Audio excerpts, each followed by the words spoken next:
Así puestos de pie, vamos a recibir al pastor César, que hoy nos trae un mensaje.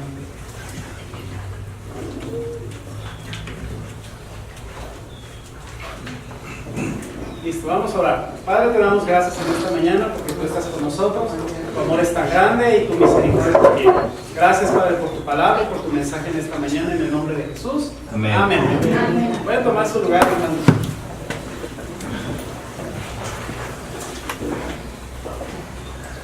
¿Cómo han estado, hermanos? Bien. Eso es. Les voy a contar un poquito acerca de unas cosas que la iglesia tiene que ya empezar a vislumbrar, a ver, porque de alguna manera los tiempos han cambiado. ¿Cuántos saben que los tiempos han cambiado?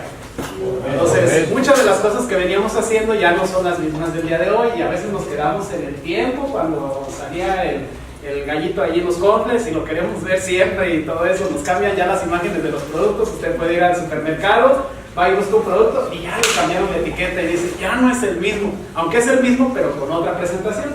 ¿Sí me voy dando a entender, hermanos? Sí. En algún momento me tocó ser líder de los adolescentes en la iglesia de Divino Salvador. Algunos recordarán esa etapa.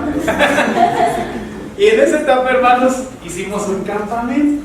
¿Y qué creo? Que se me ocurrió hacer un listado de cosas que podían llevar y de cosas que no podían llevar. Y ocurreseme a mí poner muchas de las cosas, y ya los muchachos ya ni siquiera, porque ya habían cambiado los tiempos en ese momento. Entonces yo les dije, pues llevar su Biblia, su sleepy, sus cobijas, y las cosas personales, su pasta de dientes, su champú, su jabón, su toallita, todo lo que necesitaban ellos. Y después me fui a la tecnología, y dije, no lleven Walkman, no lleven objetos punzocortantes, no lleven esto, no lleven lo otro y aquello. Entonces, llegado el día, ya en el campamento, porque las cosas cambian, me acuerdo bien que yo empezaba a ver a los chamacos con unos aparatitos bien chiquitos en los oídos, y los cables aquí colgados, y unos aparatitos bien chiquitos. Y les decía, oye, eso está prohibido, ¿lo viste en la compañía, en la convocatoria, que no se podía traer esto? Sí, pastor, usted puso Walkman, y esto se llama MP3. Pues yo me quedé en el tiempo de los Walkman del cassette, ¿sí se acuerdan, hermanos? Sí. Hasta del disco que uno traía acá y todo. No, ya los muchachitos así bien rápido. Entonces, a lo que voy, hermanos, es que la iglesia tiene muchos cambios y ha cambiado abismalmente en los tiempos. Entonces no nos podemos quedar en tiempos arcaicos donde quizá aquí con señales de humo y la alabanza así, sale ahí del humo la alabanza, ¿no, hermanos? Ya está aquí el proyector, ya hay computadora y hay muchas cosas que empezamos a ver, hermanos, que es así. Ahora, cuando yo me convertí a Cristo, hermanos, la manera en que Dios se reveló a mí fue de una manera muy divertida. Créame, yo a Dios no lo puedo ver de una manera aburrida, no lo puedo ver de una manera triste, un Dios castigador, un Dios que es así como el Dios trueno y que siempre está con la vara de justicia y el callado dándome azotes. No lo puedo ver así, hermano. Entonces yo hablo de un Cristo que me da esperanza, que me da gozo, que me da salud, que me da alegría y que puedo seguir avanzando. ¿Está conmigo? Sí. Entonces, este es el Cristo del cual nosotros hablamos, este es el Dios del que nosotros hablamos. Entonces le voy a invitar que se relaje, entonces que esté bien concentrado en lo que dice la palabra de Dios. Cualquier preocupación, hermano, déjelo a un lado porque ahorita no nos va a servir. Y el tema del día de hoy, parte número 1, se llama Cuando nadie te ve. Cuando nadie me ve. Entonces, ahora sí nos vamos a poner muy íntimos. Vamos a estar muy así, hermanos. Y hay una segunda parte, entonces algún día cuando ya me toque otra vez volver a predicar, voy a dar la parte 2. Entonces, la parte 1 es esta, cuando nadie me ve. Las preguntas, hermanos, sabe que me gusta empezar con preguntas. ¿Cuántas cosas puede usted hacer cuando está solo? Y no diga, porque aquí viene la circunstancia más hermosa o más placentera o más vergonzosa y más difícil de aceptar. ¿Qué cosas hago cuando estoy solo o a solas? Segunda pregunta, ¿qué pasa por tu mente? ¿Qué te atraviesa por tu mente cuando nadie te ve? Es decir, puedes escarbar y puedes sacar ideas. Puedes hacer muchas cosas y yo ahorita no voy a decir cuáles, ¿verdad? Porque ideas, hermanos, yo sé que se les ocurren muchas. Tercero, cuando nadie me ve, hago las acciones constantemente, o sea, siempre recurro a lo mismo, caigo en las mismas cosas siempre. Este pasaje que acabamos de ver, hermanos, tiene que ver con muchas de las cosas que en silencio no podemos decirle a mucha gente y que de alguna manera públicamente evidenciamos cosas que son muy buenas, pero que quizá en lo secreto tenemos algunos detalles o algunos defectos que tenemos que entender para superar. Y la próxima parte es darles realmente las herramientas, los instrumentos en los cuales en esa soledad o en esa intimidad o en ese cuando nadie me ve podemos salir victoriosos. ¿Cuántos lo creen? Entonces somos una generación diferente. ¿Por qué? Porque estamos plagados de cosas que muchas veces en el silencio o en la soledad o cuando nadie nos ve tenemos hábitos que a Dios a veces, muchas veces no le agradan. Entonces tenemos que sacar a la luz todas las cosas, porque qué vergüenza es que a veces nos cachen. ¡Wow! ¡Qué cosa tan tremenda! Es que cuando hago algo en secreto, alguien me cache y me sorprenda. Ahora sí, como dicen, con las manos o con las manos en el vato, o con las manos en la bata, o con las manos en donde no deben de estar. ¿Estoy dando a entender, hermanos? Entonces, este pasaje es realmente muy interesante. Tiene un antecedente, tiene un antes, capítulo 18. Si usted lo ve, hermanos, se va a emocionar mucho. Tarea. Recuerde que mañana ya entran los chicos a clases. Pues hay tarea. Lean el capítulo número 18. Está muy interesante de por qué llegan a esta situación aquí. Entonces, todo eso lo describe bien claramente. Y hay una victoria poderosa de un profeta llamado Elías. Y Elías vence 450, ¿qué? Sacerdotes, profetas que hacían lo malo, y había habido una lucha entre deidades, pues digamos, ellos que creían en muchos dioses y Elías que creía en el único Dios verdadero y poderoso para hacer las cosas. Entonces vean lo interesante que está y todavía lo difícil que lo hizo más él, porque dice, mojen la ofrenda y aún así se va a consumir. Entonces de esto no voy a hablar, pero sí voy a hablar después de esto. Punto número 1 y rápidamente, hermanos. De la victoria al temor. O sea, ¿cómo puede ser posible, hermanos, que de una victoria tan aplausible después de haber vencido y después de haber degollado, matado a todos ellos, porque Dios le dijo a Elías que los matara a todos, los mata? Dios dice en su palabra claramente que después de esa victoria se enciende pues ese holocausto, esa ofrenda, se incinera todo eso, hermanos, cuando aún había estado mojada. Y Dios le da la victoria y los dice: dególlalos, mátalos aquí. Y los mata. Entonces uno de los que quedan vivos va y le avisa a la reina Jezabel, que era la reina malvada. Va y le avisa allá a la reina y le dice una palabra que es ahí bien interesante. Capítulo 19, versículo 1. Los que dice, si me lo pueden poner ahí, por favor. Y dice bien claramente algo. Vamos a verlo, hermanos. Lo voy a leer. Entonces dice ahí: Acab dio a Jezabel, este hombre fue el que llegó ahí con la reina, la nueva de todo lo que Elías había hecho y de cómo había matado a espada, ¿a quiénes? A los falsos profetas. Entonces envió Jezabel a Elías un ¿qué? Un mensajero, diciendo: así me hagan todos los dioses y aún me añadan, si mañana a esta hora yo no he puesto tu persona como la de ¿quién? Uno de ellos. Como la de ellos, la de los profetas que habían sido muertos, como cualquiera de ellos. Entonces ya tenía una amenaza ¿de qué? De muerte. De la victoria al temor. O sea, viéndolo en una perspectiva real o contundente, había hecho una gran victoria Elías a través de lo que había dicho, pero por una palabra, por un mensaje, empezó a tener miedo.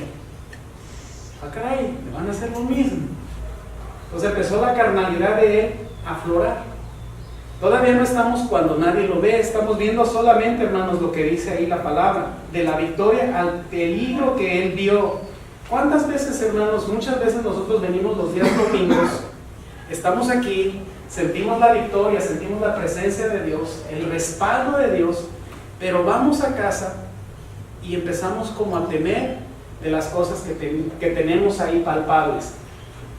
Puede ser una necesidad, puede ser una enfermedad, puede ser algo que tenemos que hacer o que no hicimos, alguien que sabemos que está ahí al acecho, una llamada que es de esas raras, algo que nos puede sacar y empezamos a tener temor, porque vemos peligro, porque vemos nuestro refugio amenazado.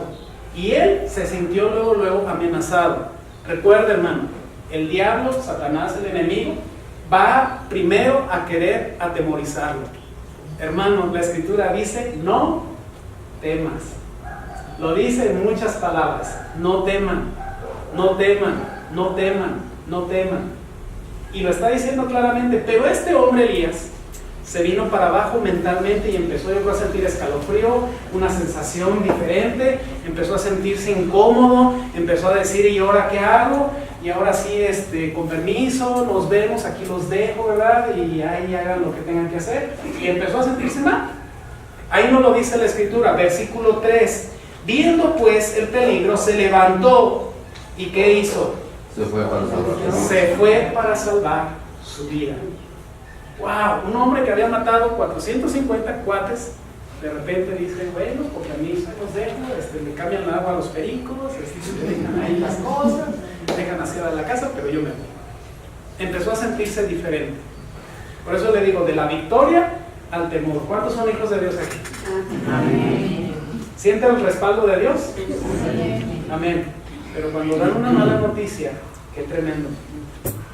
Empezamos a sentirnos como escalofrío, que le digo, una sensación fresca en la parte de atrás. Y dice, ay Dios mío, ¿y ahora qué hago? ¿Lo has sentido? ¿Verdad que todos lo hemos experimentado de alguna manera? Ok. Dice la escritura, a temas, no temas. Ahora, a solas, hermano. ¿Se ha dado cuenta que cuando está ya a solas, cuando ya no hay nadie, cuando aquí estamos en la congregación sentimos que la presencia de Dios está, pero a solas, dice el versículo 3, viendo el peligro se levantó y se fue para salvar su vida y vino a Berseba, que está en Judá, y dejó ahí a su criado. Ahora sí ya estaba solo. Ahora sí ya los reflectores de la gente no estaban.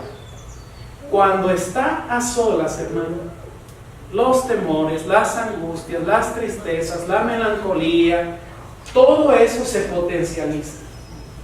Lo empezamos a dimensionar de una manera tremenda. ¿Y ahora qué voy a hacer? ¿Y qué va a pasar?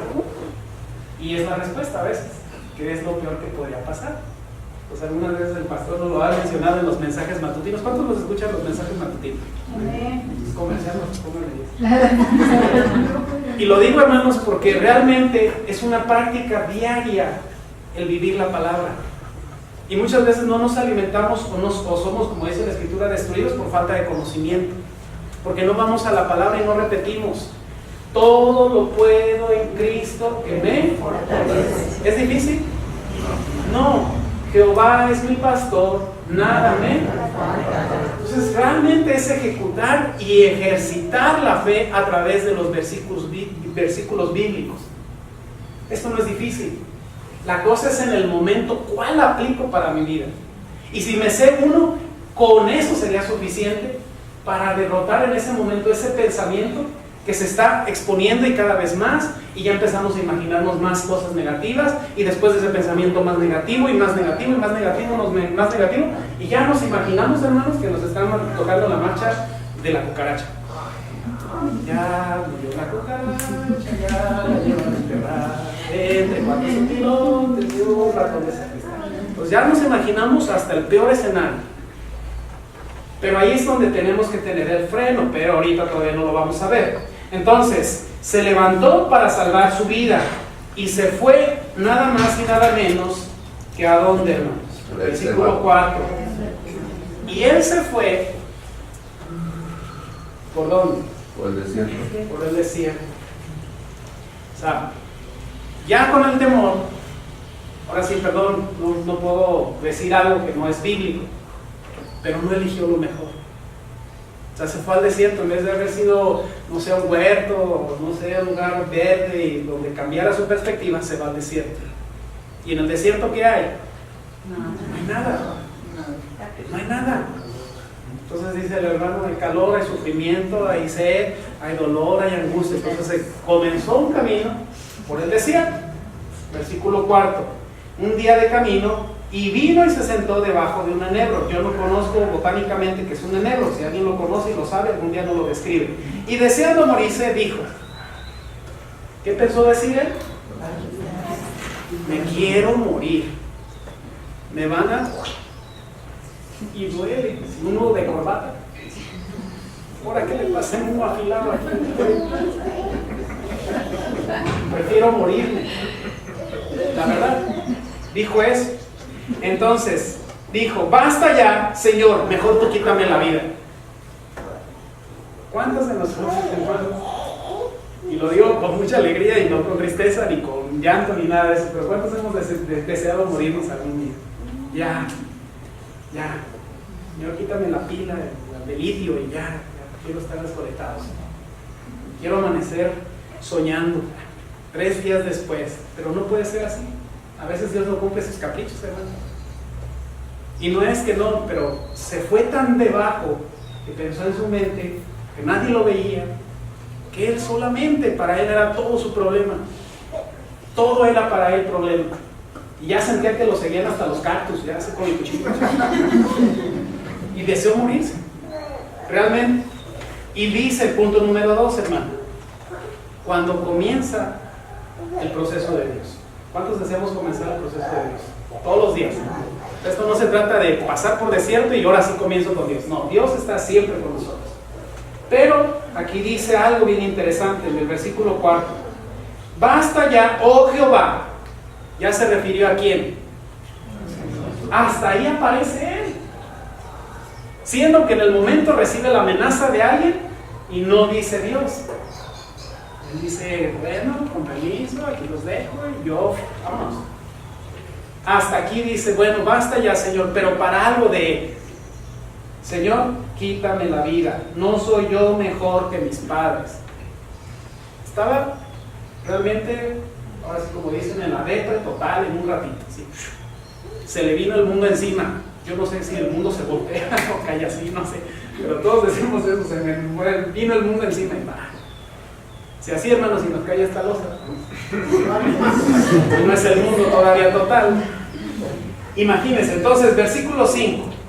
Y echándose debajo de ese enebro, que ha de ser como un tipo palmerita, así que espiguda, con algo así, se quedó que dormido. Piense lo mismo: me van a matar, me van a matar, me van a matar. Y hasta parecía raro: me van a matar. No sé, cualquier otra canción. Y dice el versículo 5: se quedó dormido, y aquí vino un ángel y lo tocó y le dijo, ¿qué le dijo? Levántate y come. 2 palabras tan sencillas: levántate y come. En el traducción, una de las traducciones que encontré para esta palabra de levántate, es decir, enderézate, quita tu encorvamiento.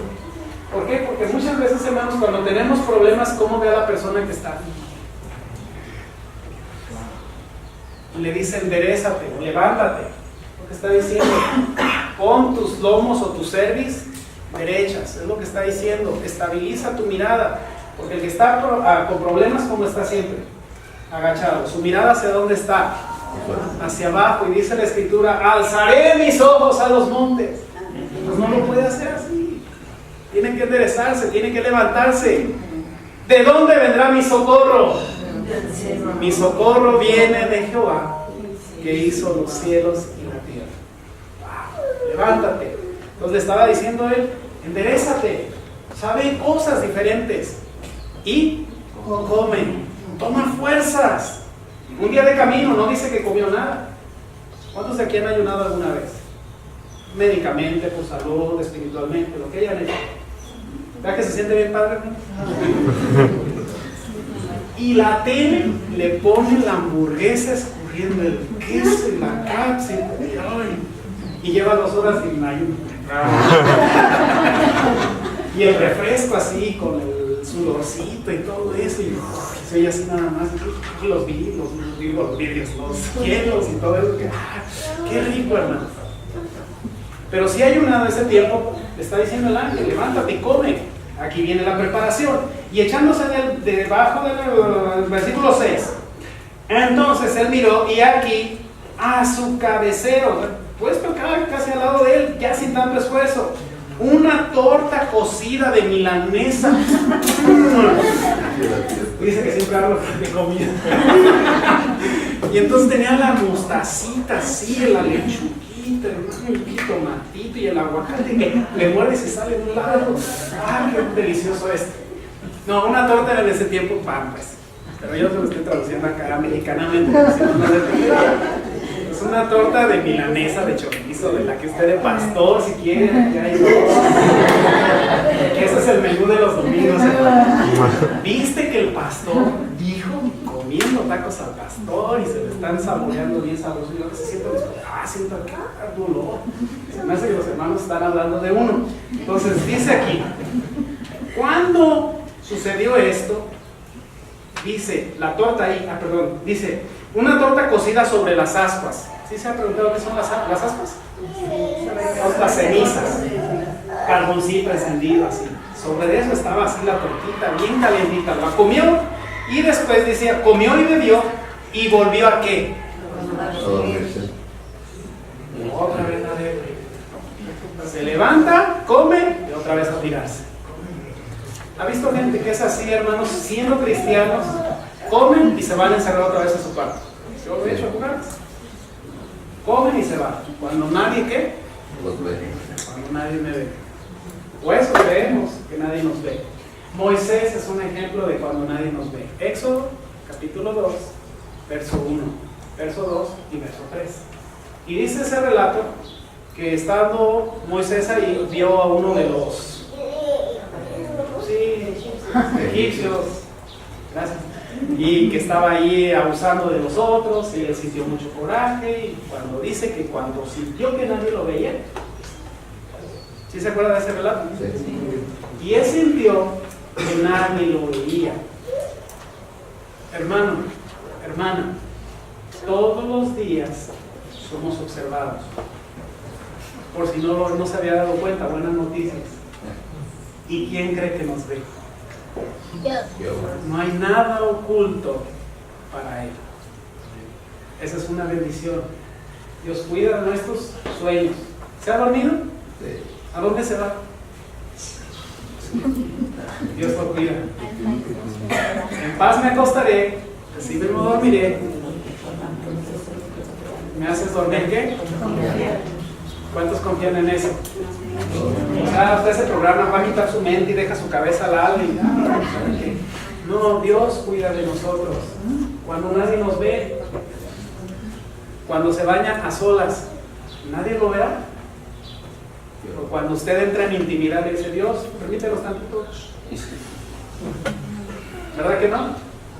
Todo el tiempo Dios está al cuidado de nosotros. Híjole, César, los vas a chillar si de por sí. No, hermanos, yo no me refiero a eso. Me refiero a lo más. Sí, perdón. Tengo que aclarar esto. Dios nos conoce. Sabe hasta el cabello de nuestra cabeza. Le digo que para el pastor y para mí es fácil. Nos conoce bien rápido, nos conoce. Están contaditos, ya sabe cuántos. Si se nos cae uno, ya sabe el Señor. A eso me refiero, hermanos. No quiere decir que ahorita ya andemos tapados, porque eso sintió el hombre, vergüenza. Al principio, ¿sí se acuerdan? Estaban desnuditos y todo eso. Bueno, ustedes saben la historia. Bueno, regresando a esta parte. Y volviendo el ángel de Jehová, versículo 7. El ángel de Jehová, la segunda vez, lo tocó diciendo: levántate y come, pero añade algo. ¿Qué le dice? Ahora vas a caminar. Lo que ya has comido, ahora lo vas a poner en acción. Muchas veces le digo, las instrucciones de Dios son bien claras, bien claras. No necesitamos tanta trascendencia, tanta preparación académica, teológica para entender algo de Dios. Si Dios te dice, voltea al que está a tu lado y si tienes algo contra tu hermano, perdónalo. ¿Es difícil la acción? Es que si lo perdono, tiene que orar, entonces tengo que invitar, ahora tengo que llevarlo, ahora tengo que hacer esto. Señor, mejor así. Somos muy espirituales en eso, ¿verdad? Si Dios nos dice, da de beber a quién, a sediento, los cuestionamos, no se lo merece. ¿Por qué a él? Señor, pues ponme aquí a, no sé, López Obrador y si le doy agua, ¿verdad? Chance hasta un huesito agarro. Pero a veces somos así, hermanos. Catalogamos qué tipo y a quién servimos y de qué manera lo hacemos. Aquí lo está diciendo otra vez. Ahora prepárate, vas a accionar algo en tu vida. Hey, Dios despierta a aquellos que están quebrantados. Dios levanta a aquel que tiene tristeza. Dios anima a aquel que ya no tiene fuerzas y le da nuevas fuerzas para seguir adelante. Cuando nadie nos ve, hermanos, es una oportunidad para renovar, ejercer y sobre todo levantarnos y tener nuevas fuerzas. Amén. Entonces dice el versículo siguiente: y se levantó, versículo 8, y pues comió y bebió, y fortalecido, diga conmigo, fortalecido. Fortalecido. Fortalecido. Fortalecido. Fortalecido. Debilones ustedes, fortalecido. Fuerte. Diga débil. Fortalecido. Eso es. Porque de aquí, hermano, va a salir diferente, va a salir en victoria. Fortalecido. No somos débiles. El mundo podrá decirnos débiles, nos podrá decir derrotados, nos podrá decir no vales, nos podrá decir no eres nadie. Pero Cristo en su palabra nos dice: tú eres fortalecido. Tienes fortaleza, puedes seguir adelante. No estás solo, hermano, aunque Elías lo sentía. Entonces dice aquí: caminó por 40 días y 40 noches. O sea, ya no fue un solo día. Ahora se aventó ¿cuánto tiempo? 40. Y a veces decimos: no puedo con esto, Señor. Imagínese la prueba más difícil que pudiera venir sobre su vida, no sé cuál, y que pueda decir: no puedo.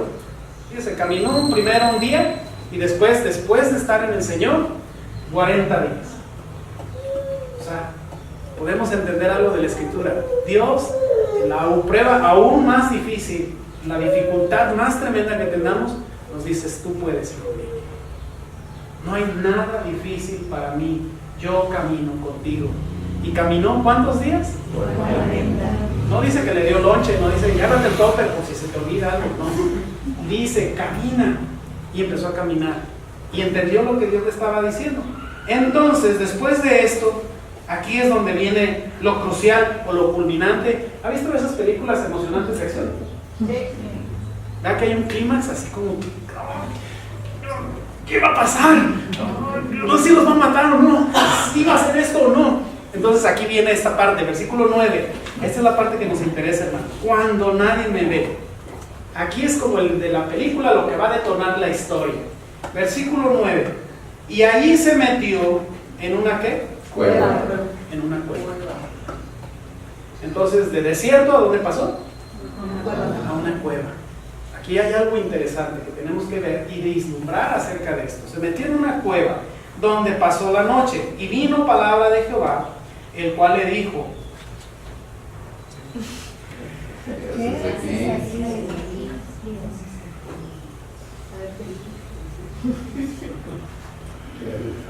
¿qué haces aquí, cabrón? ¿Qué haces aquí, Lupe? Es muy interesante, hermanos. La cueva. Hay otra cueva en la escritura que se llama la cueva de Adulam. No sé si la han escuchado. Donde estaba David y sus ¿qué? Poderosos, endeudados, amargados, tristes, locos, desventurados, endeudados y todo eso. Era un gran ejército, ¿verdad, Juan? Wow. Y después la Biblia le llama los valientes de David.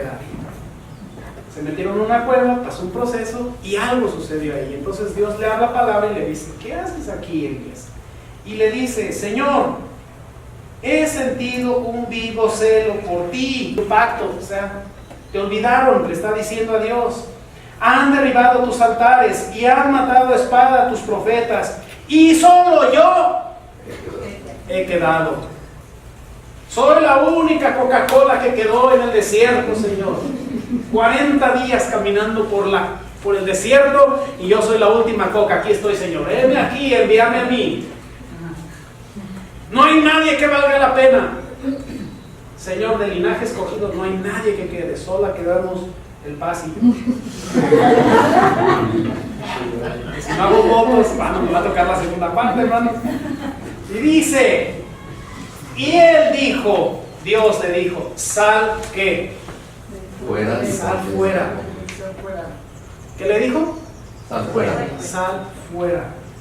Mis amados, en cualquier circunstancia, cuando esté a solas, cuando nadie lo ve, salga de ahí. No le conviene, porque cuando nadie lo ve, seguramente no hacemos cosas correctas. ¿Sabe que si hay solución al pecado? ¿Sabe que si hay soledad, si tiene soledad, hay solución para eso? Si tiene depresión, hay solución para eso. Si tiene estrés, si tiene enfermedad, si hay dolor, si hay tristeza, si hay amargura, si hay enojo, si hay falta de fe, si no hay compromiso, salga fuera de eso. Salga de esa cueva. Dios le dice, sal fuera. Está diciendo, cambia tu condición, no te puedes quedar ahí. ¿Ha visto gente, hermano, que siempre está amargada? Yo conozco varios. No, pues, y no. Pero sí he conocido gente amargada. Metafóricamente, la cueva es como tu estado de confort, donde te quedas. Exactamente, donde te metes, donde estás tú, donde nadie te ve, donde tú haces tus cosas muy íntimas, muy secretas, muy en lo íntimo, muy donde nadie conoce esos lugares. Por ejemplo, ¿cuál es la luz donde no pega el cuerpo? Cuando nadie nos ve. No, la garganta, hermanos. No andamos con la boca abierta todo el día. Pensaba en otra cosa. Porque tengo un hijo que cuando estaba chiquito, estaba blanquito, lo llevaron a la playa y llegó diferente. No voy a decir que. Sí, es una metáfora, es una idea. Pero esto está diciéndonos una verdad espiritual. Tenemos que salir de nuestras condiciones para no estar atorados en lo mismo. Porque hay gente que sigue lo mismo, los mismos problemas. Gente amargada, gente con mucha tristeza, gente que no cambia su idea y siempre piensa en lo mismo y es muy negativa y siempre habla de lo mismo. Y al contrario, hay gente que sí le puede ir mal, pero piensa en la solución en Cristo, en la fe que tiene en Cristo Jesús. ¿Sí se ha dado cuenta que hay gente así? Sí, para mí el vivir es Cristo y el morir es ganancia. Cuando ya vemos cosas como pérdida, hermano, ganamos más.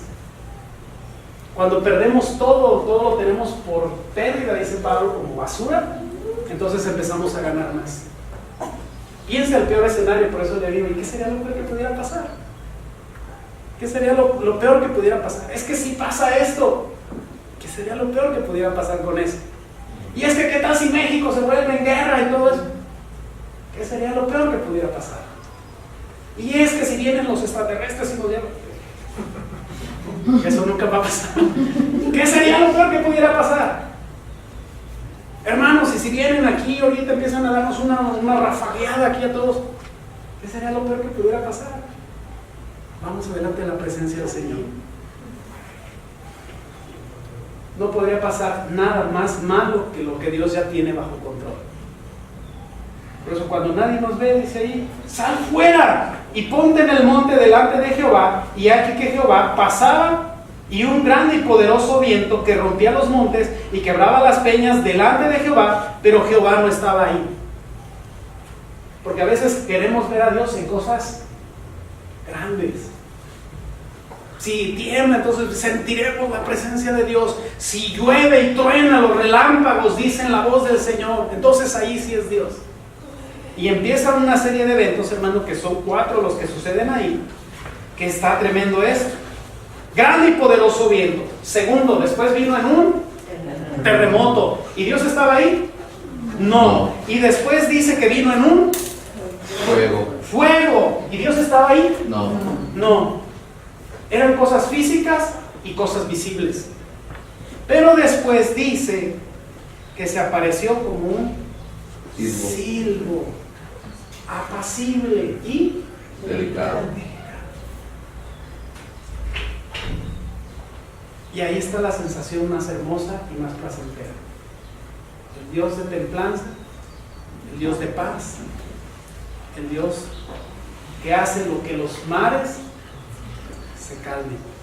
Y decían los discípulos, ¿y quién es este que aún los vientos le obedecen? Después de una tremenda tempestad, y viene la calma. Y eso es grandioso, hermanos, porque cuando nadie nos ve, ahí es donde tenemos que experimentar las mejores victorias. Y hermanos, yo soy muestra palpable de eso, de que a veces en el silencio, en el secreto, hay muchas cosas que atormentan y que vienen y que tocan puerta para recordarme cosas que yo no debo de tener. Pero la victoria es más grande, es salir de ahí y decir, tengo un Cristo que estoy representando, porque yo no soy, es Cristo en mí. Y esta es la victoria que nos ha dado.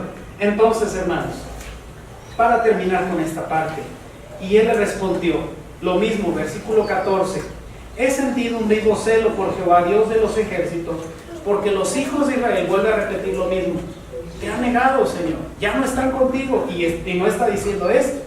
Y Jehová dijo, versículo 15, con esto termino, ve, vuélvete por tu camino, por el desierto, los 40 días y después otro día, de Damasco, y llegarás y ungirás a Hazael por rey de Siria, y también a Jehú, hijo de Nimsi, ungirás por rey sobre Israel. Ya después explicamos lo de los dos reinos. Y Eliseo, hijo de Safat, que es el que fue su sucesor. 3 tareas. Unge a uno rey, a otro rey y a un profeta que te va a suceder a ti. Y termina el pasaje decir, versículo 18, y yo haré que en Israel haya cuántas personas que nunca se olvidaron del pacto del Señor. Él creía haber sido el único que amaba a Dios con todo su corazón, que se entregaba a Dios con todo el corazón. Pero habían aún 7,000 personas que aman y honraban el nombre de Dios en aquel momento. Había mucha gente. ¿De qué es esta reflexión, hermano, cuando nadie me ve? De tener una conciencia clara, pura, y que evidencie que realmente somos hijos de Dios. Y que realmente, hermano, todo está alineado conforme a su voluntad. Por eso le digo, hermano, si está pasando por una situación donde usted tiene pensado que todavía es esclavo de alguna actividad no buena para con el Señor, salga de ahí. Usted no es más esclavo, es un hijo de Dios. Juan 1:12 lo dice, mas a todos los que le recibieron, a todos los que ¿qué? Les dio el poder de ser llamados hijos de Dios. Si también, hermano, siente que hay un pecado y que es constante y que le ha pedido a Dios tanto tiempo por un pecado y no puede salir de él, salga de él, lo dice Dios. Sí puede salir. Si hay una tristeza, hay amargura, hay un sentimiento, hermano, que no puede, en el nombre de Jesús lo va a poder lograr. No en sus fuerzas, porque no son sus fuerzas. Es algo que está dentro de usted. Si usted invita a Jesús, al Espíritu Santo, que venga a su corazón, y entonces todas estas cosas podrán ser, como lo dijo ella, una figura de la cual salga de esa cueva, entonces tenga una visión diferente de las cosas, y la luz de Cristo resplandece, y las cosas que no se veían ahora se ven, porque vienen a la luz todas las cosas. Y por último, hermano, si tiene amargura y dolor que no ha podido superar, sea por la pérdida de algo, sea por alguna situación pasada, sea por algo que lo está afectando en este presente, dígale a Dios, Dios, yo quiero salir de ese dolor, de esa tristeza, de esa amargura, de esa soledad, de todo eso que me ha afectado hasta el día de hoy, porque son consecuencias no pasadas que le afectan ahora en el presente. La mujer adúltera, hermanos, y con esto termino y le digo a Josías que si puede pasar acá al frente. La mujer adúltera, ¿cuántos recuerdan este pasaje que está ahí en Juan capítulo 8, los primeros versículos? Dice la escritura que esta mujer fue encontrada en el mismo acto de adulterio, por eso se llama la mujer adúltera. Y dice la escritura que la llevaban ahí y la consecuencia de ella era muerte por apedreamiento. Entonces no era cualquier piedrita, o sea, no es agarrarse no eran trocononones, y era darle muerte a esa mujer, porque había avergonzado, porque era una de las leyes para ese pueblo. Entonces Jesús dice que estaba ahí inclinado a tierra y estaba escribiendo algo ahí, y le dijeron, Señor, encontramos a esta mujer que su culpa o su sentencia de muerte es esto por adulterio. ¿Qué dices tú? ¿Y qué le dijo Jesús? Si alguien de ustedes tiene la conciencia tranquila y no tiene problema con nadie, no hay pecado en ustedes, hagan lo que quieran. Esta mujer en lo íntimo hizo algo que sí estaba avergonzando a Dios, porque se estaba metiendo con un casado, o igual era la casa de ella, no dice la escritura, pero estaba sucediendo algo en lo secreto. Pero ¿qué fue lo que Dios, qué hizo lo que Jesús evidenció cuando ahora ante los ojos de él ya estaba viendo? Vete y no peques más. Vete y no peques más. Hermano, si encubre su pecado, no prosperará. Si a Dios no le confiesa su pecado, su tristeza, su dolor, no prosperará. Dice que el que confiesa sus pecados hallará misericordia. Que si confesamos nuestros pecados, Él es fiel y justo para perdonarnos y limpiarnos de toda nuestra maldad. Fue perdonado Elías, le dio una comisión, fue llevado aún a ungir y ya estaba preparado su sucesor. Entonces Dios hará cosas grandes con nosotros. Amén. Amén. Y termino este mensaje, hermanos, con una alabanza. Ya después si Paz quiere terminar con algo. Termino con esta alabanza que la hemos preparado mi familia y yo, es decir, Josías, mi esposo y yo, y Adamid, lo hemos preparado con mucho cariño para ustedes. Se llama La Victoria en Cristo Jesús. Este hombre, el que la canta, quizá lo acordarán o lo van a escuchar alguna vez, se llama Nelson Ed, un hombre bajito él. Entonces yo espero que les agrade mucho, que habla mucho acerca de este mensaje. Entonces, hay victoria en Cristo Jesús. Amén. Amén. Entonces, la siguiente parte de eso se trata. ¿Cómo nuestros hábitos nos llevan a esa victoria? Amén. Amén. Entonces, esto se llama La Victoria en Cristo Jesús. Si quiere inclinar su rostro, es muy alegre.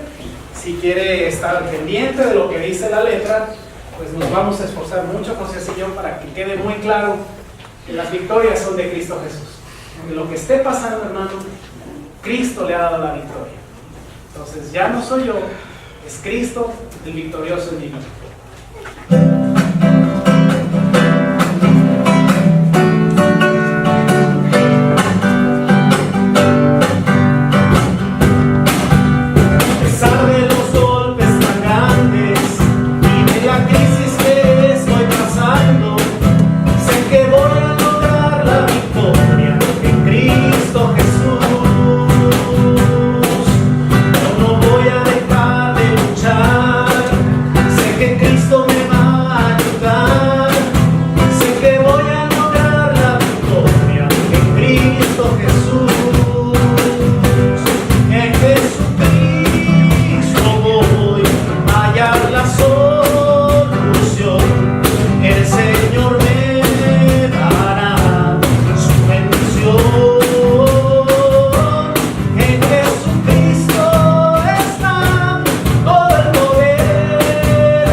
Sí, Señor, amén, amén, amén, amén.